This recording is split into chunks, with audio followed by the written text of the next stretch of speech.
Israeli and Palestinian negotiators met on Tuesday for the first direct talks in a year. But the U.S. is not taking its traditional lead role in the negotiations.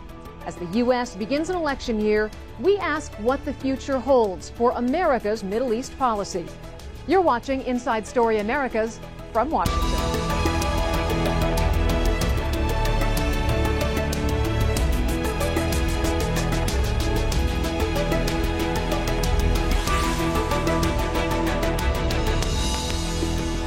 Hello, I'm Lisa Fletcher. Palestinian and Israeli negotiators met in Jordan on Tuesday for the first time in 16 months. The talks were aimed at exploring the potential for a return to formal direct negotiations.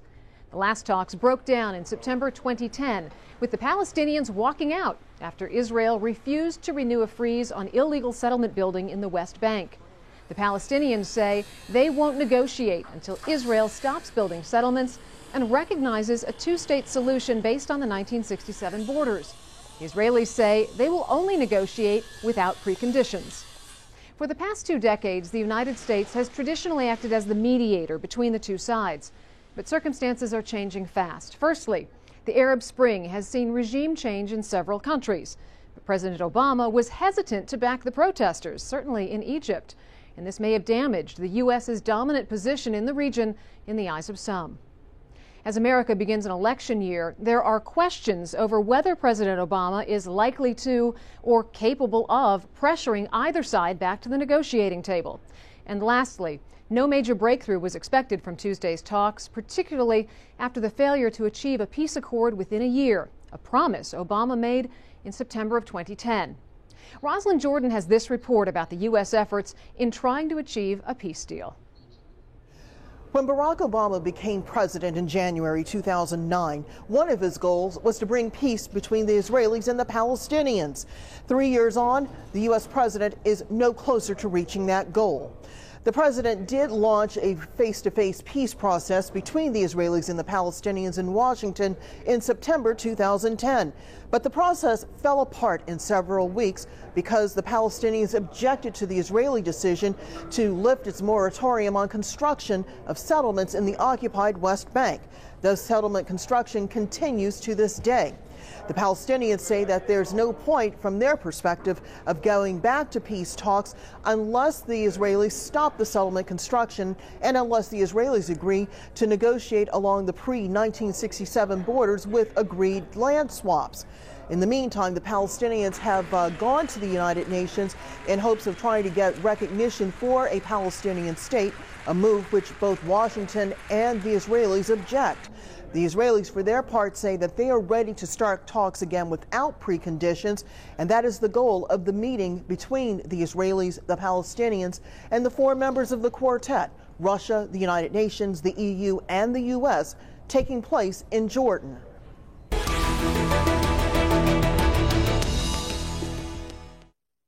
Well, can the U.S. lead a Middle East peace process? To discuss this, I'm joined by Robert Malley, who was a special assistant to President Bill Clinton on Arab-Israeli affairs and took part in the 2000 Camp David summit. He's now at the International Crisis Group here in Washington, D.C. And from London, we have former Israeli negotiator Daniel Levy, who worked in the government of Ehud Barak. He's now the co-director of the Middle East Task Force at the New America Foundation. And we have Khaled El-Gindi, who helped negotiate peace talks on the Palestinian side as an advisor to the PLO.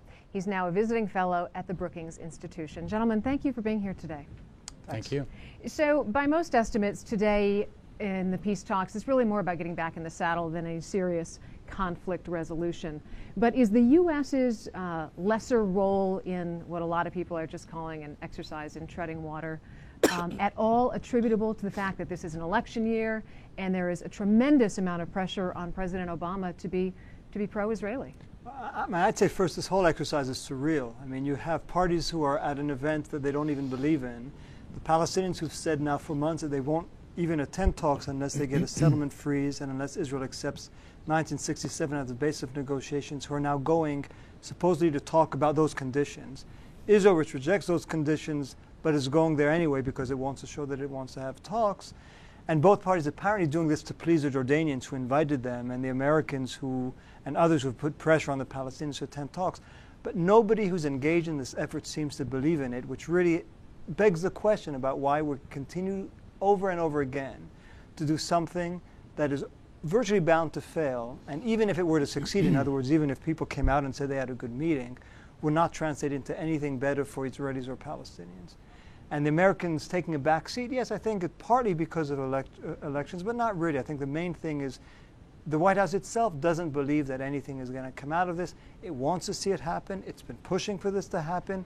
But deep down, the main point is they want to say that something's happening, not that they have any particular faith that it's going to result in a positive outcome. Khaled El-Gindi, is that true? Does the Obama administration really want to see something happen, or is it politically dangerous for them to push on either side during an election year? Well, first of all, I agree completely with Rob's analysis. It is a little bit surreal.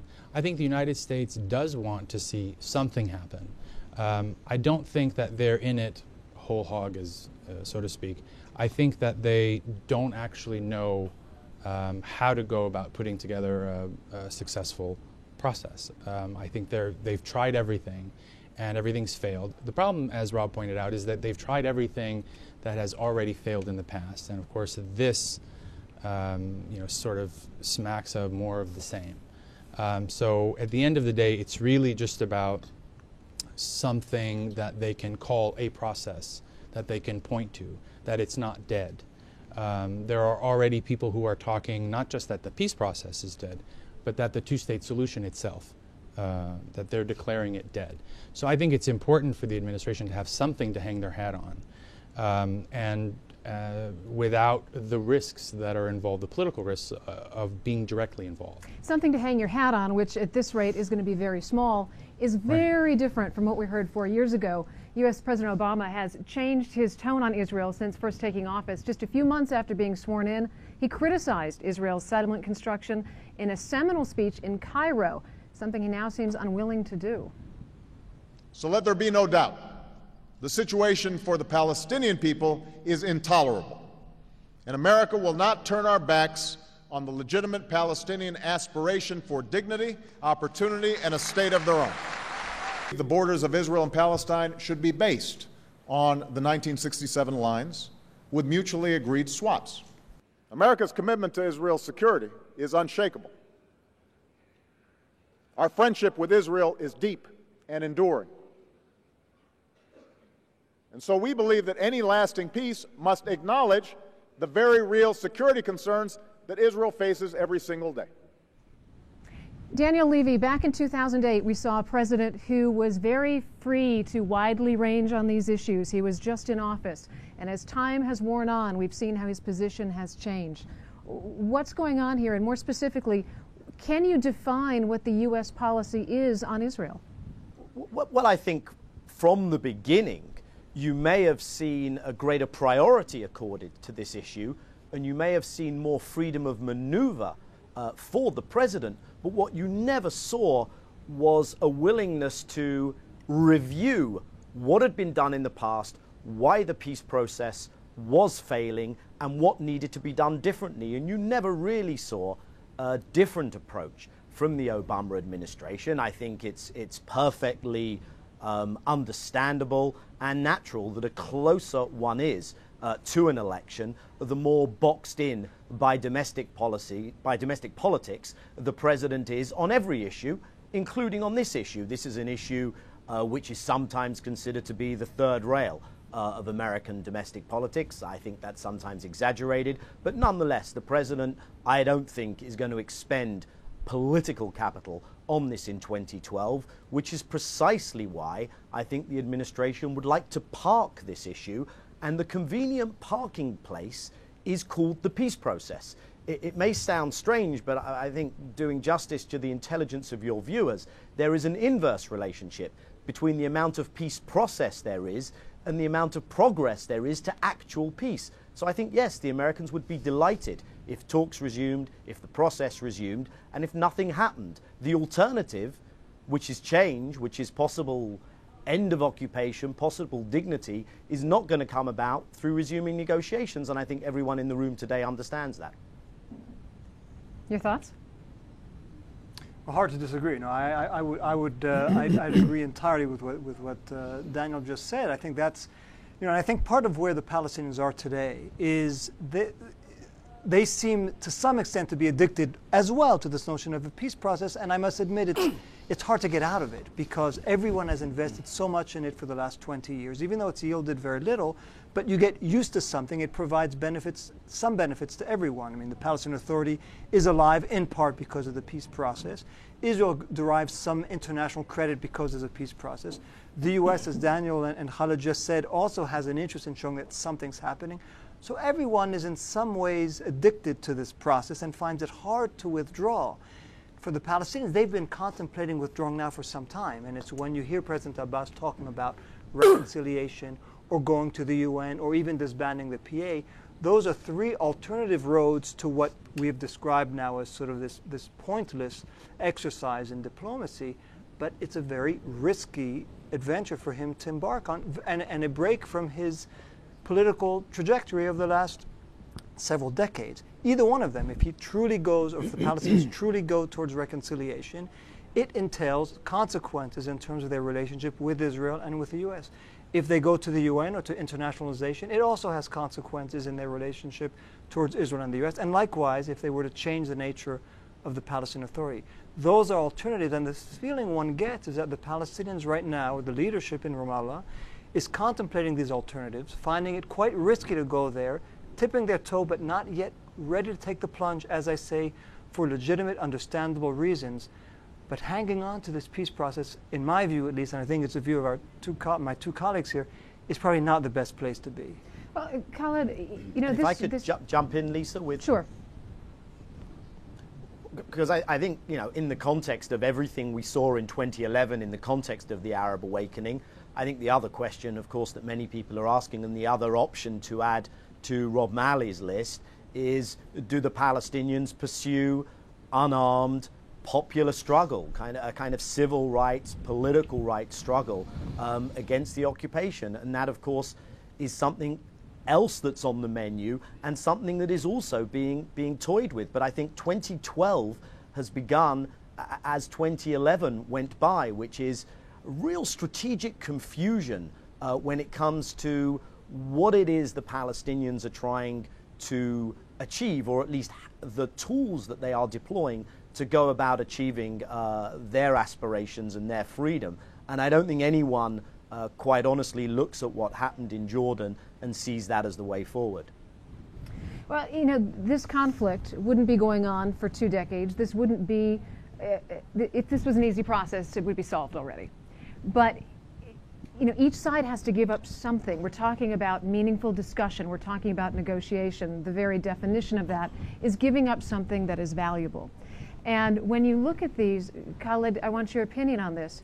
Does it seem that there is less compromise on the Israeli side? I mean, we look at things that have happened in recent years. Netanyahu has essentially disregarded U.S. demands with very little consequence. He has rejected Palestinian demands. And it almost seems like this is a one-man show for Netanyahu, and the U.S. is following this Israeli narrative. I think that's true to it. I think that's true to a great extent. From the Palestinian point of view, I think what's most interesting actually is that there is not, there's not a lot of, the Palestinian leadership has a lot of wiggle room in terms of the substance. But where they don't have, and I use that in very relative terms, where they have much less wiggle room, I think, is in terms of the process. And so that's why I think, as Rob pointed out, Palestinians have laid out these other alternatives.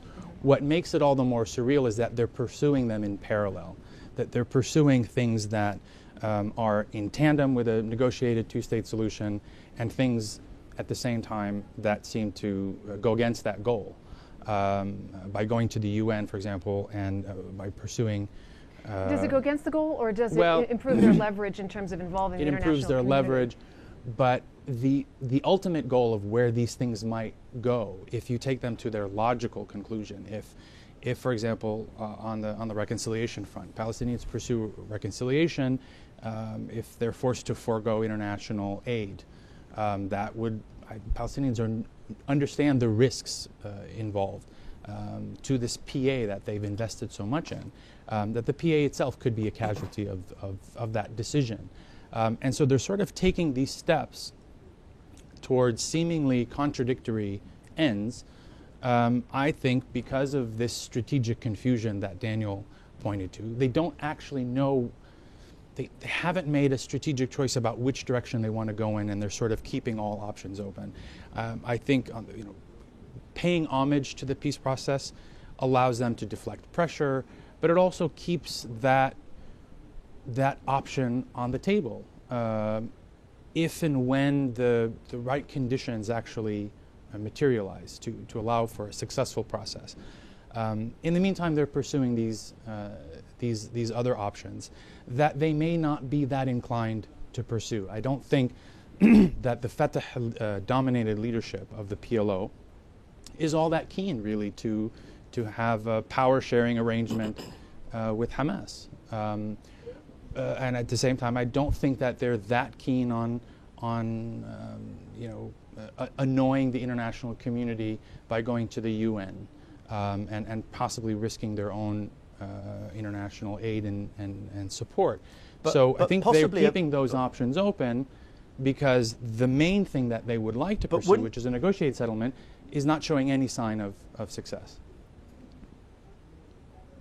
But wouldn't you say that's a possibly very risky strategy, Sure. Khaled? And it could, they could end up looking a lot like the ancien regimes of the Arab world if they continue down this what I've called rather confused path. I think from the perspective of the Americans, Lisa, it's a fair calculation.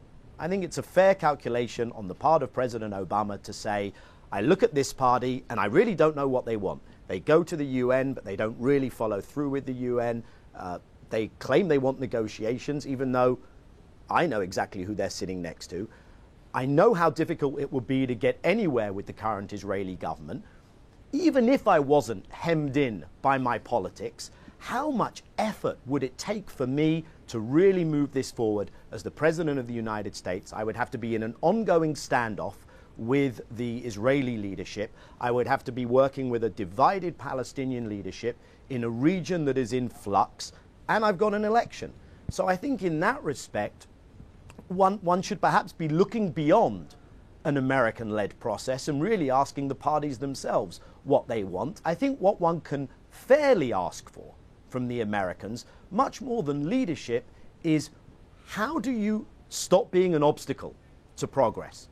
If, for instance, settlement construction is illegal under international law, is so devastating for the daily lives of Palestinians, for the continuation of a democracy in Israel, for the possibility of two states, and if the Palestinians go to the UN and there's a settlements resolution at the Security Council and America vetoes that, that's not about leadership, or it's about leadership, but it's negative leadership. That's about being an obstacle. So I think the challenge, given their domestic politics, for the Americans is how are you less of an obstacle, perhaps more than how are you a better leader. I hear what you're saying, Daniel, but I think that America is sending a mixed message here, and the Obama administration is sending a mixed message. Last May, President Obama called for a peace deal based on 1967 borders. Here is what Benjamin Netanyahu had to say the next day. While Israel is prepared to make generous compromises for peace, it cannot go back to the 1967 lines, because these lines are indefensible, because they don't take into account certain changes that have taken place on the ground, demographic changes that have taken place over the last 44 years. So this is a guy that rebuked President Obama before his own Congress and then got more than a dozen standing ovations from congressional leadership, from entire Congress, in fact. So that has to send a mixed message, not just to Palestinians, but to the Arab world about where America really is at here. I think that's right. But I want to come back to a point you made earlier, and this clip sort of underscores, which is, are we right to focus on Benjamin Netanyahu? And you asked whether it's a one-man show and he's guiding things. I think it's the easy way out to say he's the problem. and let's wait for somebody after him. I mean, let's consider the last 20 years. We could wait all day, right? But not just that. We've had prime ministers from various stripes over the last 20 years. That's not been the problem. And the positions that Netanyahu are taking perhaps are more hardline on some issues. Ultimately, he accepts 67 with swaps. He may say he doesn't, but that's for political consumption. He does accept it, as many Israelis do, but that's not the issue. There are fundamental divides between Israelis and Palestinians, and it's not the character, the personality of the Israeli prime minister that has been the main obstacle. And I think whether it's Americans or Palestinians or Israelis who think, well, let's wait for one more election in Israel to bring Kadima or Labor to power, as if we hadn't had them in power before. I mean, we had Labor in power many times. We had Kadima in power. We didn't have an agreement. I think it's a much deeper problem than who is in power in Israel today. And I think it's a convenient scapegoat that Netanyahu has become to all those who are trying to say, well, all we need to do is rejigger things a little bit, have a different person as prime minister, and things will be fine. They won't, because as I think we've been saying now for the last several minutes, there's a deeper problem at stake, the structural problem between Israelis and Palestinians.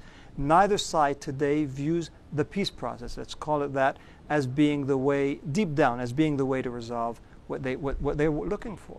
And I would say that there's even a deeper problem than that. I think there's real ambivalence on the part of not just the Palestinians. There's a strategic confusion that we talked about on the Palestinian side, but I think there's real ambivalence on the American side. You see a Congress that is increasingly more vocal in its opposition to a two-state solution itself. And you have some, albeit marginal members of Congress who are actually advocating on behalf of something along the lines of a permanent occupation or effectively a one-state scenario.